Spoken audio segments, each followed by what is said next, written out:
नेपालीमै अगर भयो भने सर अलिक राम्रो हुन्छ। कन्फ्युजन अस्ति जस्तो फेरि मान्छेलाई है के भन्नुहुन्छ नेपाली अलिक Nepali I'll speak in both the languages so that there is no confusion to the extent possible.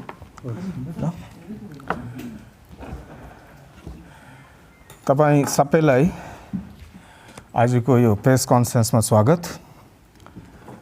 सबैलाई यादै छ अहिले जो चल्दैछ हाम्रो यो lockdown, this will continue up to 3rd of May। 3 मईसम्म यो लकडाउन चल्छ। त्यहाँदेखि अब we are still waiting for government of India guidelines. अहिले गभर्मेन्ट अफ इन्डियाको गाइडलाइन्स केही आएको छैन यो विषयमा, तर हिजो अस्ति जो गाइडलाइन आएको थियो हाम्रोमा,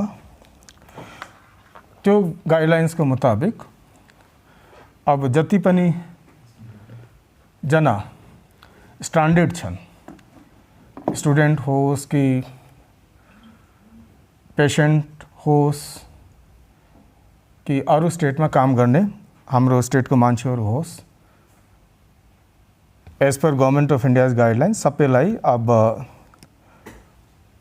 there return to the states concern is allowed. So Sikkim में जो लोग हैं, सिक्किम दूसरे राज्यों के और वापस जाना चाहते हैं वो भी जा सकते हैं, और जो दूसरे राज्यों में जो सिक्किम के लोग अलग अलग जगहों पे रह रहे हैं वो भी वापस आ सकते हैं। तो इसी विषय में कल हमारी एक टास्क फोर्स जो है स्टेट लेवल पे, हिंदी में बोलना हुन्छ है ना, आई थिंक दैट वो ठीक होगा, तो फिर मुझे दोनों में नहीं बोलना पड़ेगा। तो जो स्टेट टास्क फोर्स की हमारी मीटिंग हुई थी, स्टेट टास्क फोर्स की मीटिंग हमारी प्राय प्रतिदिन ही होती रहती है, क्योंकि बहुत सारी चीज़ें हैं जो गवर्नमेंट ऑफ इंडिया के साथ में कोऑर्डिनेट होती हैं, गवर्नमेंट ऑफ इंडिया के इंस्ट्रक्शंस आते रहते हैं। हमारे स्टेट लेवल के जो डेवलपमेंट्स हैं उसको लेकर के कई बार कुछ निर्णय करने होते हैं। तो ये गवर्नमेंट ऑफ इंडिया की जो नई गाइडलाइंस आई हैं उस पर कल टास्क फोर्स की मीटिंग में चर्चा हुई, और उसमें सारे जो पहलू हैं इस समस्या के, कि कम से कम पूरे देश का अगर हम आंकड़ा निकालें तो तकरीबन 6424 सिक्किम के लोग दूसरे राज्यों में एक तरह से अटके हुए हैं, फंसे हुए नहीं बोलेंगे लेकिन अटके हुए हैं, वो ना आ सकते ना जा सकते। 6424। This one okay, yo on गर्नु पर्ने सनी। एक मिनट बुलाना पड़ना।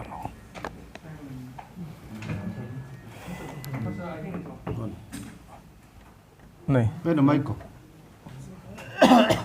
यहाँ स्टाफ है कोई, ये माइक ऑन गर्नु। अब आए ओके।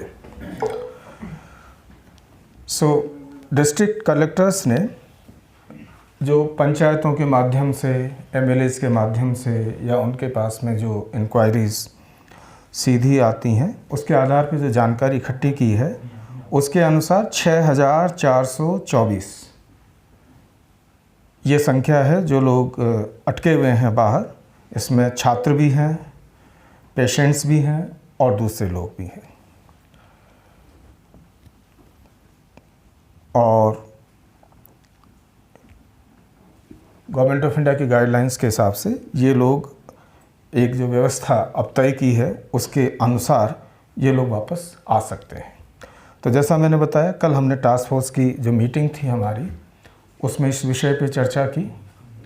आज भी माननीय मुख्यमंत्री महोदय के स्तर पर एक बड़ी मीटिंग का आयोजन हुआ था, जिसमें सभी मंत्रीगण थे, सभी एमएलए साहब थे, एमएलएज सभी थे, रूलिंग पार्टी के भी थे, अपोजिशन के भी थे, जिला पंचायत के अध्यक्ष, जिला पंचायतों के उपाध्यक्ष, एमएलएज, एमपी साहब, एडवाइज़र्स एंड सीनियर ऑफिसर्स, ये सब लोग थे। आशय आज ये था इस तरह की मीटिंग करने का कि जो भी निर्णय सरकार का फाइनली हो तो वो उसके बारे में एक तो सब लोगों को जानकारी हो, क्योंकि ये जो विषय है काफ़ी संवेदनशील विषय है ये, क्योंकि लोग परेशान हैं, आना चाहते हैं, जानकारी पूरी उनके पास में अभी तक इसलिए नहीं है क्योंकि अभी तक कोई समाधान भी नहीं था। हम यही कहते थे सभी लोगों को कि भाई 3 मई के बाद में क्या स्थिति होगी वो इस पे निर्भर करेगी कि भारत सरकार के नए दिशा निर्देश किस तरह के आते हैं। तो अब जब हमारे पास में गाइडलाइंस आ गई हैं गवर्नमेंट ऑफ इंडिया की, और उसके हिसाब से जो बात तय हुई है वो ये है कि हर राज्य इस प्रक्रिया को फैसिलिटेट करने के लिए राज्य स्तर पे नोडल ऑफिसर्स की नियुक्ति करेंगे। तो उसी के अनुसार आपने देखा भी होगा, कल सोशल मीडिया में मैंने देखा भी था, जो यहाँ से हमने एक ऑर्डर निकाला है उसके अनुसार श्री रंजन भूटिया जो सेक्रेटरी एग्रीकल्चर हैं और अभी होम डिपार्टमेंट में सेक्रेटरी कोऑर्डिनेशन है, ये जितना भी कोविड से रिलेटेड काम है उसका कोऑर्डिनेशन का काम आपकी जिम्मेदारी में है, तो यही सबसे उपयुक्त व्यक्ति थे इस काम के लिए। तो ये हमारे राज्य के नोडल ऑफिसर हैं। साथ के साथ चूँकि जब इन लोगों को वापस लाया जाएगा तो बहुत सारी लॉजिस्टिक्स की भी बात होगी, ट्रांसपोर्टेशन की बात हो सकती है, ऑनलाइन रजिस्ट्रेशन की बात हो सकती है, जिसके बारे में अभी हम आपको जानकारी देना चाहेंगे। तो भूटिया साहब की मदद करने के लिए सेक्रेटरी ट्रांसपोर्ट और हमारे पीसी कम जनरल मैनेजर SNT और जो सनी खरेल हैं वो अंडर सेक्रेटरी हैं होम डिपार्टमेंट में, ये जितना भी ये IT रिलेटेड जो काम है उसको कोऑर्डिनेट कर रहे हैं। तो ये एक हमारी टीम है और आज आप लोगों को बुला कर के और ये सारी बात बताने का मकसद यही है कि लोगों के पास में सूचना पहुंचे और सही सूचना पहुंचे और आगे क्या करना है उसके बारे में बिल्कुल क्लैरिटी होनी चाहिए, ताकि असमंजस की स्थिति ना हो, क्या करना है क्या नहीं करना है उसके बारे में लोगों को परेशानी ना हो। तो हम लोग तो अपनी तरफ से गाइडलाइंस इशू करेंगे ही करेंगे, लेकिन ये उचित होगा कि जनसंचार के जितने भी माध्यम हैं उसके ज़रिए ये जो संदेश है और जो ये व्यवस्था जो हमने की है इसकी जानकारी सब संबद्ध लोगों तक पहुँचे।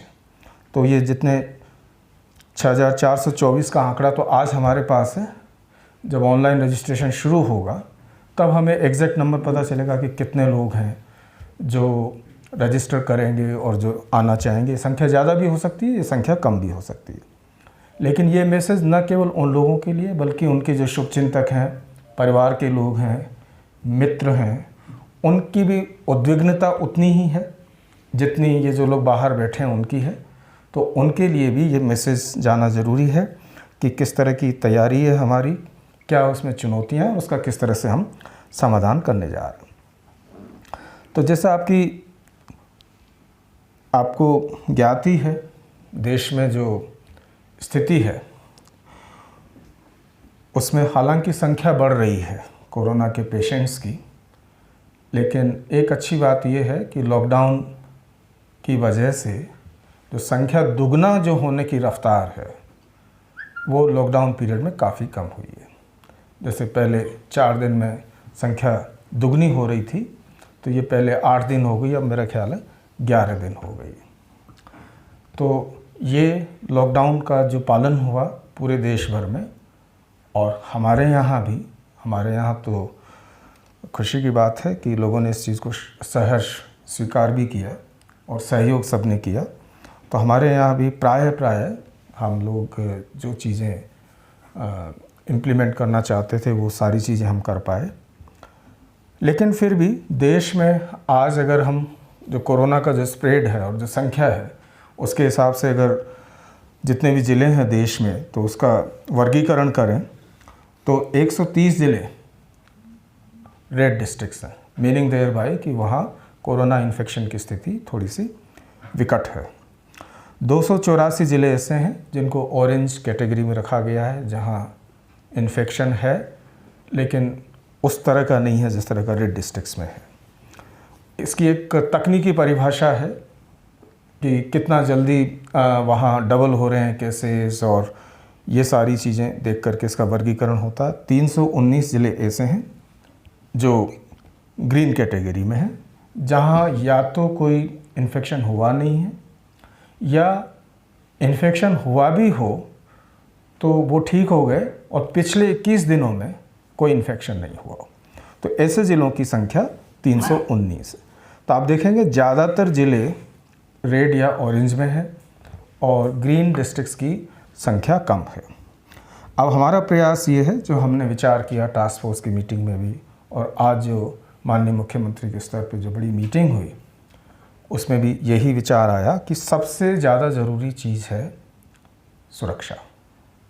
अभी तक सिक्किम सुरक्षित है, तो हम जो भी व्यवस्था करें वो ऐसी व्यवस्था हो कि यहाँ पब्लिक सेफ्टी को हम लोग सुरक्षित रख पाएँ, साथ ही जो भी व्यवस्था हम करें वो लोगों के लिए सुविधाजनक भी हो, उसमें दुविधा ना हो, परेशानी ना हो, भीड़ ना हो। एक सुनियोजित तरीके से हम इसका प्रबंधन करें तो अव्यवस्था ना हो, ये चीज़ हमें करने की ज़रूरत है। तो कुछ चीज़ें जो कल की मीटिंग और आज की मीटिंग के बाद में तकरीबन तय हो गई हैं, वो ये है कि एक तो हम भी ऑनलाइन रजिस्ट्रेशन की व्यवस्था हम शुरू करेंगे, और इसका जो हमारा जो एग्जिस्टिंग जो पोर्टल है covid19sikkim.org, आप सामने देख पाएंगे covid19sikkim.org, ये हमारा सेंट्रलाइज इंफॉर्मेशन सिस्टम है, और इसी में हमने ऑनलाइन रजिस्ट्रेशन की व्यवस्था भी इसमें कर दी है। तो इसका डेमोन्स्ट्रेशन अभी ये मेरा जो संवाद है ये समाप्त होने के बाद में मैं निवेदन करूँगा IT टीम से कि वो आपको इसके बारे में जानकारी दें, और इसकी जानकारी सब लोगों तक पहुंचनी चाहिए, क्योंकि लोगों की जो वापसी का जो रास्ता है उसके लिए ये प्रथम सीढ़ी है, यहीं से ये सारी व्यवस्था शुरू होगी। जो मुख्य बात ये है वो ये है कि इस रजिस्ट्रेशन में मोबाइल फ़ोन के ज़रिए रजिस्ट्रेशन होगा, और उसके बाद में जब आप रजिस्टर करेंगे तो एक OTP जनरेट होगा, तो उस OTP के बेसिस पे लॉगिन किया जा सकता है। तो उसमें सारी जानकारी ली जाएगी। बेसिकली हम जो जानकारी लेना चाहते हैं वो ये है कि जो लोग रजिस्टर कर रहे हैं वो कहाँ हैं अभी, और कहाँ आना चाहते हैं और किस तारीख को आना चाहते हैं, ताकि संख्या का पता चल जाए। We want to know the numbers and we want to know कि लोग कहाँ कहाँ अटके हुए हैं। साथ के साथ ये एक ज़रूरी चीज़ है, और ये मैं थोड़ा सा इस पर जोर भी देना चाहता हूँ कि अगर आरोग्य सेतु डाउनलोडेड नहीं है तो पहले डाउनलोड करना पड़ेगा, क्योंकि ये जो हमारा जो पोर्टल है और ये रजिस्ट्रेशन की जो कार्रवाई है वो तभी संभव है जब आप इसमें कंफर्म कर देंगे कि आपने आरोग्य सेतु डाउनलोड किया हुआ है। ये ज़रूरी है ताकि कंपल्सरीली सब लोग आरोग्य सेतु डाउनलोड करें, तभी रजिस्ट्रेशन की प्रक्रिया आगे बढ़ेगी। ये सुनिश्चित करने के लिए कि जितने भी लोग सिक्किम में वापस आएंगे तो उनका आरोग्य सेतु ऐप एक्टिव भी हो, ताकि उससे जो संबंधित जानकारी है वो आगे के मैनेजमेंट के लिए जो हमारी मेडिकल टीम है उसके पास में उपलब्ध हो। दूसरी चीज़ जो तय पाई गई है वो ये है कि सिलीगुड़ी से जितने भी लोग आएंगे उनको SNT की बसों के द्वारा यहाँ लाया जाएगा। ऐसा इसलिए है कि हम नहीं चाहते कि मल्टीपल व्हीकल्स, मल्टीपल ड्राइवर्स के थ्रू लोगों को लाया जाए। लोग सिलीगुड़ी आएंगे, और ये भी ध्यान देने की बात है कि बसों की व्यवस्था हमारा जो नॉर्मल SNT का जो बस डिपो है वहाँ से नहीं करके मातीगारा में जो SNT का कॉम्प्लेक्स है सिलीगुड़ी में, वो थोड़ा स्पेशियस है, 2 हेक्टेयर की वहाँ जगह है, स्पेसिंग हो सकती है। हम थोड़ा सा व्यवस्थित तरीके से वहाँ से लोगों को लाने की व्यवस्था कर सकते हैं। तो ये होगा, बसों के द्वारा लोग आएंगे और मातीगारा जो कॉम्प्लेक्स है सिलीगुड़ी का, वहाँ से बसों की व्यवस्था होगी। ये जब ऑनलाइन रजिस्ट्रेशन हो जाएगा तो इसी में एक व्यवस्था आगे और भी है, ट्रैवल प्लान, कि जिन्होंने, क्योंकि इसमें एक बार आपके पास में रजिस्ट्रेशन हो जाता है तो you can log in to the system multiple times. तो पहले रजिस्ट्रेशन करना है और उसके बाद में जब भी ट्रेवल प्लान लोगों के फाइनलाइज हो जाते हैं, जैसे मान लीजिए कल आगे 1 हफ्ते बाद या 2 हफ्ते बाद या 4 दिन बाद या 5 दिन बाद, वी डोंट नो कि क्या होने वाला है, लेकिन जैसे ट्रेन्स चल जाती हैं तो किस ट्रेन से आ रहे हैं उसकी जानकारी हमें मिल जाए, किस फ्लाइट से आ रहे हैं उसकी जानकारी हमें मिल जाए। तो इस ऐप के इसके ज़रिए, पोर्टल के ज़रिए, रजिस्ट्रेशन की जो प्रक्रिया है इसके ज़रिए हमें ये पता चल जाएगा कि दिल्ली से इस दिन फ्लाइट में इतने लोग आ रहे हैं। तो उसी तरह की व्यवस्था SNT उसी व्यवस्था के हिसाब से वो सारा अपना अरेंजमेंट कर सकते हैं। दूसरी चीज़ ये है कि जितने भी लोग आएंगे सिक्किम में, आते ही उनकी स्क्रीनिंग होगी, मेडिकल स्क्रीनिंग होगी। मेडिकल स्क्रीनिंग का मतलब ये है कि थर्मल स्क्रीनिंग, क्लिनिकल असेसमेंट किया जाएगा, डॉक्टर्स की टीम जो होगी, ट्रैवल हिस्ट्री उनकी देखी जाएगी, आरोग्य सेतु उन्होंने डाउनलोड किया है नहीं किया है और एक्टिव मोड में है या नहीं है, साथ के साथ डिक्लेरेशन उनसे लिया जाएगा कि वो कहाँ कहाँ पिछले 15 या 21 दिनों में रहे हैं, ये सारा वहाँ होगा। तो जितने भी लोग आएंगे सबकी कंपलसरी स्क्रीनिंग होगी, मुख्य बात यह है। और जितने भी लोग आएंगे उनका कंपलसरीली क्वारंटाइनिंग भी होगा। अब क्वारंटाइनिंग किस तरह से होगा, क्या होगा, ये व्यवस्था हम लोग कर रहे हैं। कौन क्वारंटाइनिंग के लिए कहाँ जाएगा ये मेडिकल टीम डिसाइड करेगी, क्योंकि ये उनकी स्टैंडर्ड ऑपरेटिंग प्रोसीजर का पार्ट है जो ICMR की गाइडलाइंस हैं या मिनिस्ट्री ऑफ होम अफेयर्स की गाइडलाइंस हैं। जैसे आपकी जानकारी के लिए MHA की जो गाइडलाइंस हैं उसके हिसाब से जो ग्रीन जोन में जो ट्रेवल कर रहे हैं जो लोग, तो उनकी स्क्रीनिंग के बाद में उनको होम क्वारंटाइनिंग कराया जा सकता है। अब एक बार जब ये सारे डिटेल्स हमारे पास में आ जाएंगे तो हमें ये पता चल जाएगा कि कौन ग्रीन जोन से आ रहा है, कौन रेड जोन से आ रहा है, कौन ऑरेंज जोन से आ रहा है। एक ये भी हो सकता है कि आप किसी भी जोन से आ रहे हों, लेकिन जब आपका क्लिनिकल एग्जामिनेशन होगा तो उसके बेसिस पे डॉक्टर्स को ये डिसाइड करना होगा कि आपको इमीडिएट इंस्टीट्यूशनल क्वारंटाइन की ज़रूरत है या हॉस्पिटलाइजेशन की ज़रूरत है या होम क्वारंटाइनिंग भी वो आपके लिए परमिट कर सकते हैं। So this will be completely the decision of the medical team कि कौन स्क्रीनिंग के बाद में कहाँ जाएगा।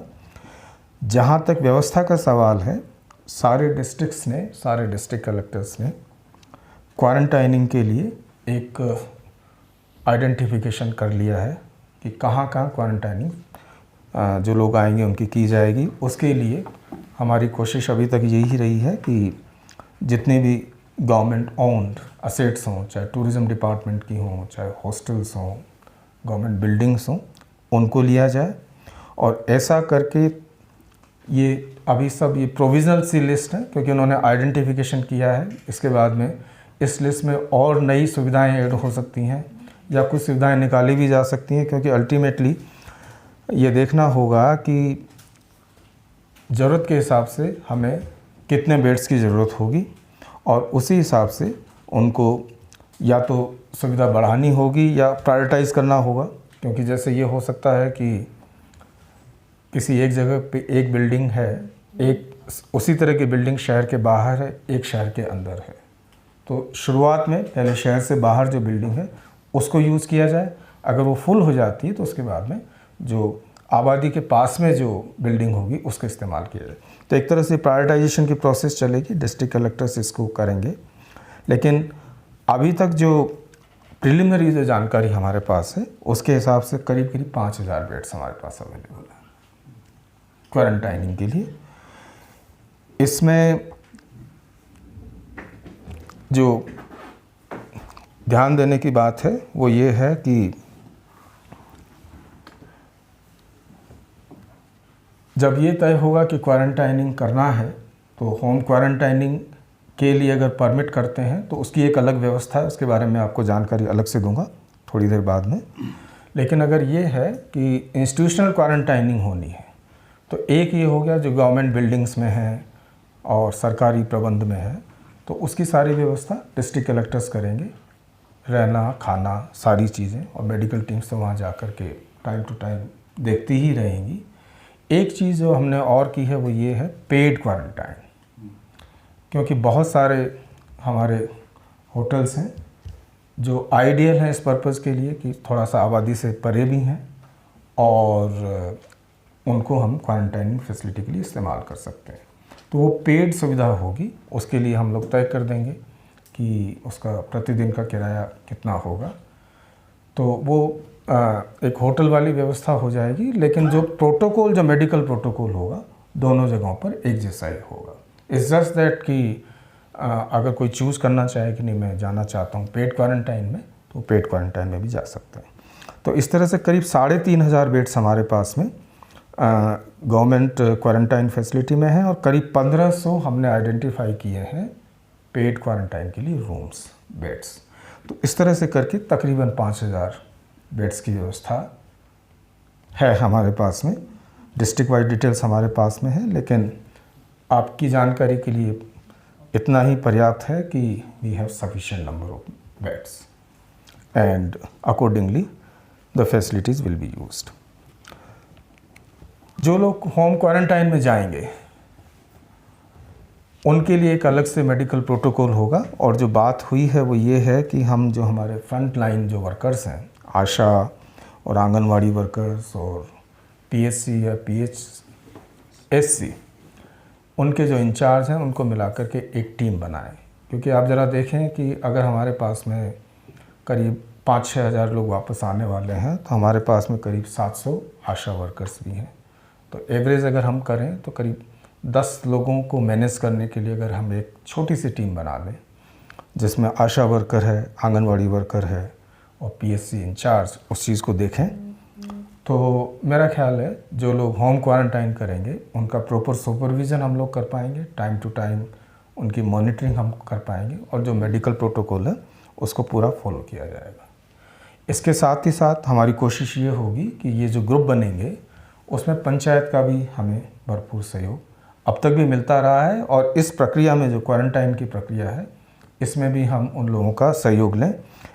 कंसर्न एमएलए साहब और कंसर्न पंचायत, वार्ड पंचायत, ये भी उस जो होम क्वारंटाइन जो भी आदमी कर रहा है उसके लिए जो ग्रुप बनेगा, group of persons who are home quarantining, तो उस ग्रुप में हम पंचायत, वार्ड पंचायत और कंसर्न एमएलए साहब को भी सम्मिलित करके और सहयोग की अपेक्षा करेंगे। तो हमारा मानना ये है कि आशा वर्कर, आंगनवाड़ी वर्कर्स, डॉक्टर्स जो लोकल लेवल पे पीएससी और पीएचएससी में उपलब्ध हैं, कंसर्न वार्ड पंचायत और एमएलए साहब का मार्गदर्शन अगर हमें मिलेगा तो जो लोग होम क्वारंटाइन करेंगे वो होम क्वारंटाइन का डिसिप्लिन फॉलो करें। उसके लिए इतने लोगों का अगर सुपरविज़न रहेगा तो शायद संभव भी होगा। एक मैं ये भी मानता हूँ कि शुरू के दिनों में जब जो लोग आए और जिनको होम क्वारंटाइनिंग कराया गया, शायद तब तक अवेयरनेस भी इतनी ज़्यादा नहीं थी, तो कई बार ये भी लगता था कि लोग जो होम क्वारंटाइन करने के लिए जो डिसिप्लिन है या जो दिशा निर्देश है उनका पालन नहीं कर रहे हैं। लेकिन मुझे लगता है कि अब तो लोगों को काफ़ी जानकारी हो गई है, जागरूकता हो गई है, लोग स्वयं सचेत रहेंगे। उसके अलावा ये जो हम ग्रुप बना रहे हैं, आशा वर्कर्स, आंगनवाड़ी वर्कर्स और डॉक्टर्स का और पंचायत और एमएलए साहब का भी रहेगा। इसके अलावा जो आसपास में, जो पास पड़ोस में जो लोग होंगे वो भी थोड़ा सा अगर इस चीज़ को ध्यान देंगे तो मुझे लगता है कि होम क्वारंटाइनिंग भी हम लोग करा पाएंगे। जो स्टूडेंट्स वापस लौट के आएंगे उनके लिए एजुकेशन डिपार्टमेंट को जिम्मा दिया गया है व्यवस्था करने के लिए, और तकरीबन हमारा अनुमान ये है कि करीब 1700-1800 स्टूडेंट्स हैं जो सिक्किम से बाहर हैं। और एजुकेशन डिपार्टमेंट ने स्कूल, कॉलेजेस और यूनिवर्सिटीज़ में जो हॉस्टल्स हैं, क्योंकि अभी चूँकि स्कूल ऑपरेशन नहीं है, बंद हैं, यूनिवर्सिटीज़ भी बंद हैं, तो हमारा अनुमान ये है कि हम जितनी हॉस्टल्स में अकोमोडेशन अवेलेबल है उसके आधार पर जितने भी विद्यार्थी बाहर से आएंगे उनको हम क्वारंटाइनिंग करा पाएंगे। सबसे बड़ी जो प्रायोरिटी हमारी होगी, ये ऑनलाइन रजिस्ट्रेशन तो होगा ही होगा, लेकिन सबसे पहले जो सिलीगुड़ी में जो लोग अभी अटके हुए हैं, पेशेंट्स हैं और दूसरे लोग हैं, उनको हम जल्दी से जल्दी लाने की व्यवस्था करें। लेकिन वो तभी संभव होगा जब लोग ऑनलाइन रजिस्ट्रेशन शुरू करें। तो एक बार ऑनलाइन रजिस्ट्रेशन हो जाए, हमें जानकारी ये मिल जाए कि सिलीगुड़ी में इतने लोग हैं स्ट्रैंडेड, तो उसी हिसाब से ये जो हमारी टीम है ट्रांसपोर्ट की, वो बसों की व्यवस्था करके उनको लेके आएंगे। उनकी बॉर्डर पे स्क्रीनिंग होगी, स्क्रीनिंग के बाद में मेडिकल टीम डिसाइड करेगी कि किस तरह की उनकी क्वारंटाइनिंग होगी, होम क्वारंटाइनिंग होगी, फैसिलिटी क्वारंटाइनिंग होगी, या उन लोगों को अगर किसी को ज़रूरत हो, इस तरह की स्थिति हो, तो फिर हॉस्पिटल में भेजने की ज़रूरत हो तो वो किया जाएगा। बाकी जो लोग दूर दराज की जगहों पर स्ट्रैंडेड हैं, सबसे बड़ी दुविधा ये है कि वो लोग सिलीगुड़ी कैसे पहुंचेंगे। तो जब ये MHA की गाइडलाइंस आई थी, तब सबसे पहले मेरे दिमाग में भी यही प्रश्न आया कि बाकी सब तो ठीक है, लेकिन इन लोगों को हम लाएंगे कैसे। अगर गुजरात का कोई वर्कर है, वो राजस्थान में फंसा हुआ है, तो ओवरनाइट बस से वो लोग जा सकते हैं, यूपी से राजस्थान जा सकते हैं, यूपी से मध्य प्रदेश जा सकते हैं। लेकिन हमारे जैसे स्टूडेंट्स हैं, हिमाचल में हैं, डीप साउथ में हैं, बसों से लाना बड़ा मुश्किल है, संभव नहीं है। यात्रा मिनिमम 3 डेज़ की होगी, 4 दिन की भी हो सकती है। तो वो थोड़ा सा एक कंसर्न है।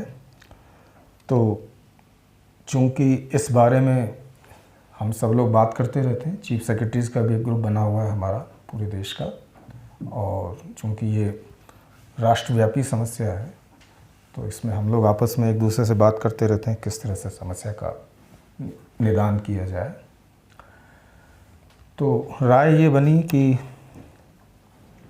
हालांकि ट्रेन्स और फ्लाइट्स अभी ऑपरेशनल नहीं है, कब ऑपरेशन होंगी ये भारत सरकार का निर्णय होगा, लेकिन जो स्ट्रैंडेड लोग हैं उनके लिए लिमिटेड बेसिस पर अगर भारत सरकार ट्रेन चलाना मंजूर करे या स्पेशल फ़्लाइट्स ऑपरेट करना मंजूर करे, specially for north eastern regions, तो शायद ये संभव हो सकता है। जैसे सिक्किम के हो सकता है, जैसे एक वैसे ही मैं बता रहा हूँ, जैसे 200 लोग हैं वो दिल्ली में हैं, आना चाहते हैं। आसाम के अनदर 200, मणिपुर, मेघालय, अरुणाचल के भी हो सकते हैं। तो इन सब की जो रिक्वायरमेंट है, दिल्ली से नॉर्थ ईस्ट में आने की रिक्वायरमेंट को एग्रीगेट किया जाए, स्पेशल ट्रेन चलाई जाए। ट्रेन उन्हीं लोगों के लिए हो जिनका रजिस्ट्रेशन है, और उसी हिसाब से उनकी टिकटिंग की व्यवस्था की जाए, तो हम उन लोगों को ऑर्डरली मैनर में ला पाएंगे। ट्रेन में लाने से एक जो सबसे बड़ा फ़ायदा है वो ये है कि सोशल डिस्टेंसिंग मेंटेन हो सकती है, बाथरूम की फैसिलिटी होती है, तो थोड़ा सुविधा से हम लोगों को ला सकते हैं। मुझे हर्ष है आपको ये बताते हुए कि परसों हम सभी बात कर रहे थे, आज MHA ने फिर से रिवाइज गाइडलाइंस इशू की हैं, जिसके अनुसार मिनिस्ट्री ऑफ रेलवे को कहा गया है कि वो स्टैंडर्ड ऑपरेटिंग प्रोसीजर जारी करे रेल के द्वारा स्टैंडर्ड लोगों को एक जगह से दूसरी जगह ले जाने के लिए। तो हम उम्मीद करते हैं आजकल में हमारे पास में ये गाइडलाइंस आ जाएंगी। अगर ये ऐसा होता है कि रेल के माध्यम से हम लोगों को ला सकें, तो हमारे लिए काफ़ी सुविधाजनक हो जाएगा। But at this stage I can only say that MHA has revised the guidelines to permit movement of standard people by rail, and they have also said that standard operating procedure कैसे होगा, क्या होगा, ये ministry of railway in consultation with state governments तय करेगी। तो ये एक शुभ संकेत है, अच्छी बात है। हम आज से ऑनलाइन रजिस्ट्रेशन की प्रक्रिया शुरू करने वाले हैं। मुझे लग रहा है कि लोग इंतज़ार में ही हैं और फटाफट लोग अपना रजिस्ट्रेशन कर लेंगे। हमें ये पता चल जाएगा कि दिल्ली से कितने लोग आना चाहते हैं, बॉम्बे से कितने आना चाहते हैं, बेंगलोर से कितने आना चाहते हैं, हैदराबाद से कितने आना चाहते हैं। Once we have these numbers, तो उसके बेसिस पे हम मिनिस्ट्री ऑफ रेलवे से भी बात कर सकते हैं, और अगर भविष्य में सिविल एविएशन मिनिस्ट्री इस चीज़ को स्वीकार कर लेती है कि नॉर्थ ईस्ट के लिए स्पेशल फ्लाइट्स चलाई जाएँ, तो उसके बारे में भी हम लोग सोच सकते हैं, विचार कर सकते हैं। एक चीज़ जो मैं मीडिया के माध्यम से सभी लोगों को बताना चाहता हूँ, वो ये है कि समस्या तो ख़त्म नहीं हुई है। लॉकडाउन रिलैक्स होता है या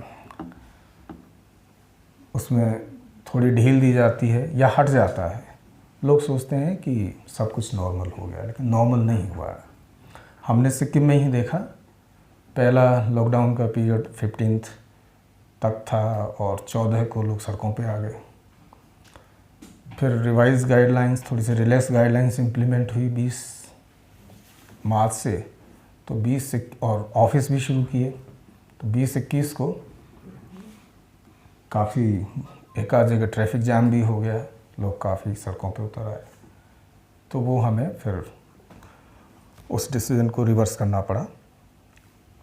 जो समझने की बात ये है कि ये जो लॉकडाउन है, इससे जो सबसे बड़ा जो फ़ायदा हुआ है, जो एक्सपर्ट मानते हैं, वो ये नहीं है कि बीमारी का इलाज हो गया या बीमारी चली गई।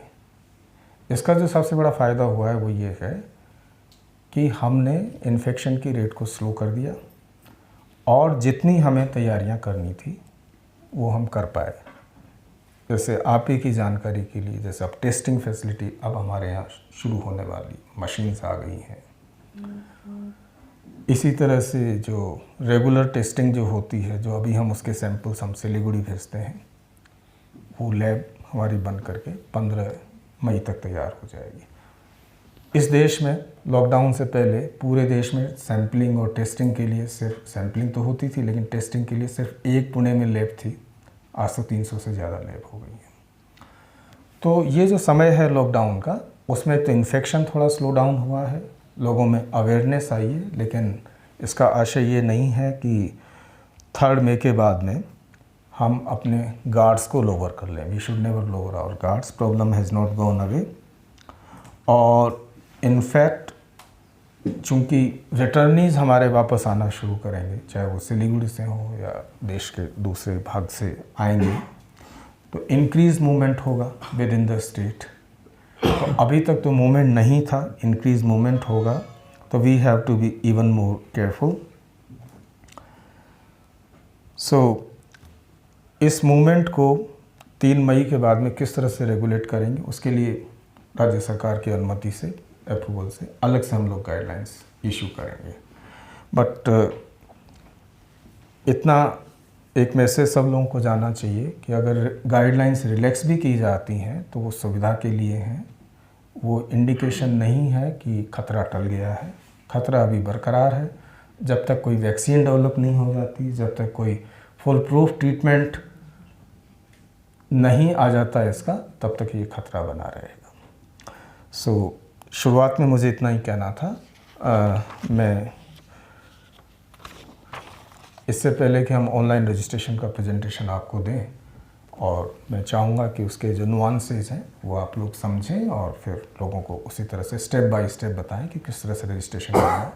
उससे पहले अगर सेक्रेटरी साहब कुछ बोलना चाहें तो मैं मौका दूंगा आपको।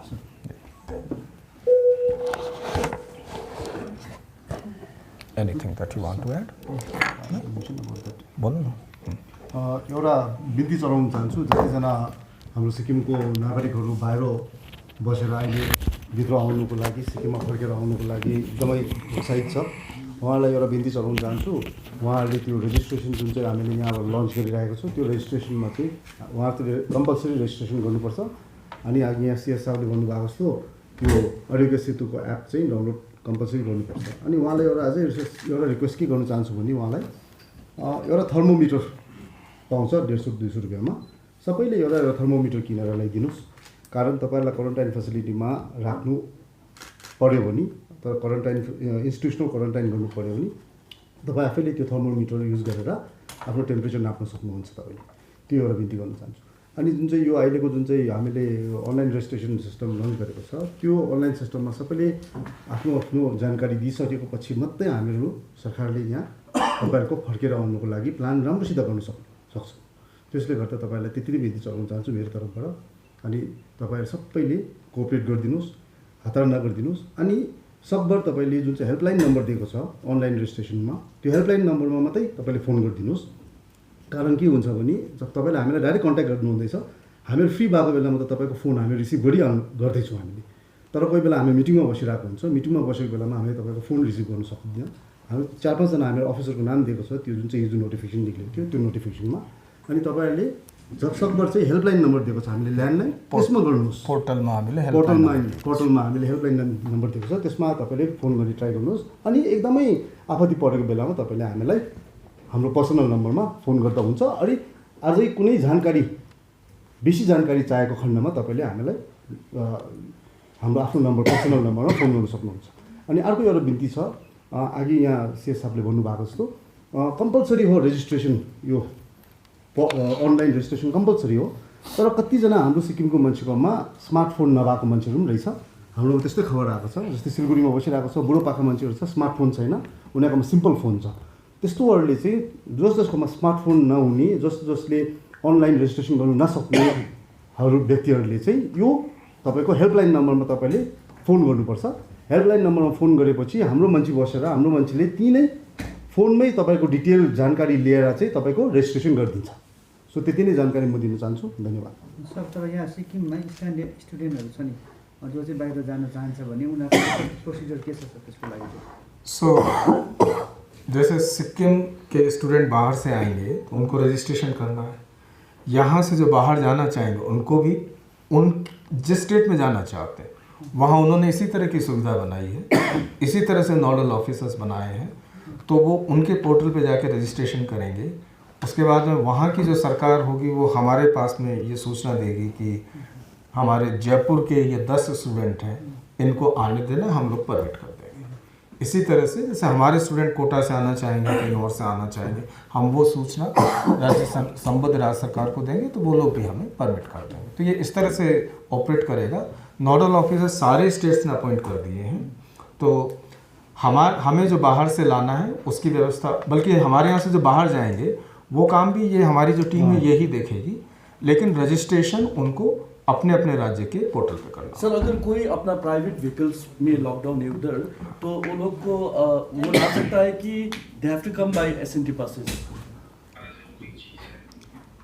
We want that everybody should cooperate with the administration because SNT buses will be sanitized. Drivers will be following the standard operating procedure. They will also be screened regularly. Now we don't want too many vehicles to come because then naturally that adds to our administrative load. But sir, if you'll bring them in a bus, and if someone is like asymptomatic, then don't you think that is more risky because they'll be coming together in a bus? नहीं, ऐसा नहीं है, ऐसा नहीं है. How many people social distance within the bus? That is what I am saying. So you have preempted me. Good that everybody knows about these things. So before we go on to the presentation, I request Secretary Transport, Mr. Basnet, also to say a few words, mainly concerning the arrangements for transportation. Thank you so much, sir. Good evening, everybody. Everything has been covered by our Chief Secretary, sir. तपाईहरुलाई सबै कुरा cover भइसकेको छ र यसमा ट्रान्सपोर्टको बारे यति मात्रै जानकारी दिन चाहन्छु। अघि भनिसकिएको कुरा हो कि सबैलाई SNT बसमै ल्याउनु पर्ने बाध्यता हो। यो हाम्रो कुनै यो के अरे हामीले चाहेर गरेको कुरो होइन र यसमा तपाईहरुले कोअपरेट गर्नु पर्यो र तपाईहरुको गाडी यदि तल राख्ने सुविधाहरू छ, कोही अब गाडी लिएर गएको छ, आफ्नो फ्ल्याटमा हुनुहुन्छ तपाईहरु भने आरामसितले आउँदा हुन्छ। अहिले हतार पनि नगर्नुहोस् है आउने।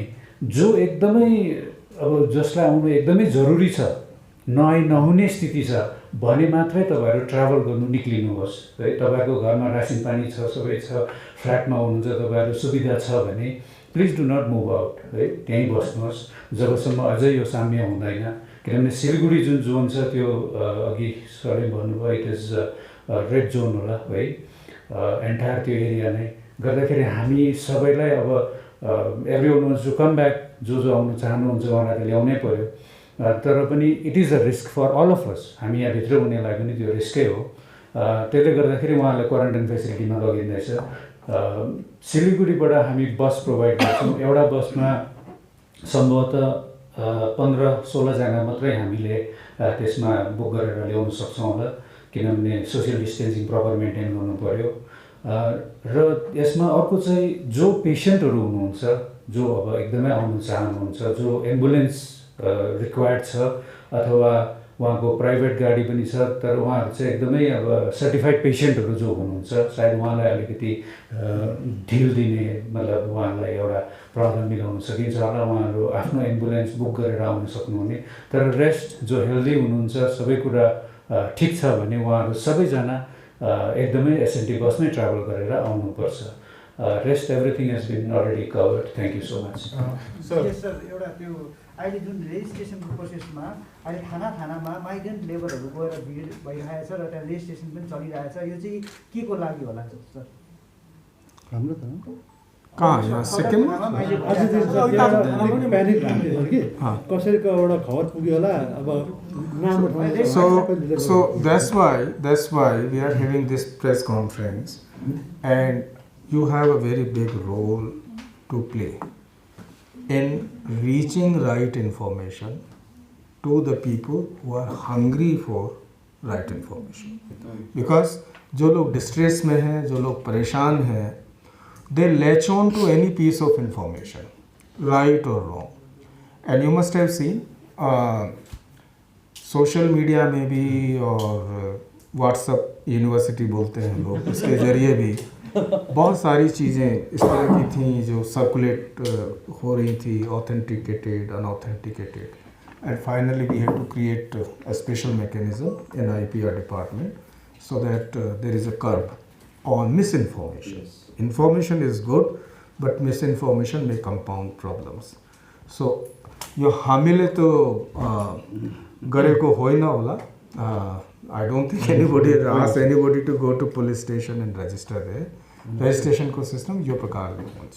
सर कसै जो सेन्ट्रल गभर्मेन्ट अफिसहरू जो सिक्किममा छ है, अनि जो अब चल्दैछ, काम लागिरहेछ, त्यहाँको हामीले सुन्नुमा आए जस्तै इक्जाम्पलको लागि दूरदर्शनको कतिजना इम्प्लोइहरू घर गएको रहेछ, उनीहरू आउन चाहन्छ है, उहाँहरू सेम प्रोसिजर. अनि त्यसरी सर कोही चाहिँ अब छिमेकी राष्ट्र जस्तै नेपाल भुटानतिर पनि गएको रहेछ. इन्टरनेसनल टुरिस्ट इन्टरनेसनल त्यसको ट्रेभलको लागि होइन है. International travel को लागि maybe in future government of India will come out. Sir yo inter district खोलने चाहिँ केही प्रोभिजन छ? इंटर डिस्ट्रिक्ट अभी जो restrictions हैं with permission movement is allowed and the same thing will continue, but then you will know about it when we come out with the notification. But the discussion that has taken place is in this direction only कि अहिले चाहिँ we maintain the status quo by and large within the state. Maybe we'll allow more standalone shops to open. Transportation of certain other items also, other than the essential goods like construction material. I'm using the word maybe because till such time the notification doesn't come out. It's only maybe. It's only maybe because this is only a discussion stage right now. But then in the vehicles, the trucks designated and identified by Transport Department or district. The idea is that we facilitate, but then movement has to be, the transportation of goods and everything else has to be in identified trucks only, so that we know that so and so is the driver who has been doing to and fro.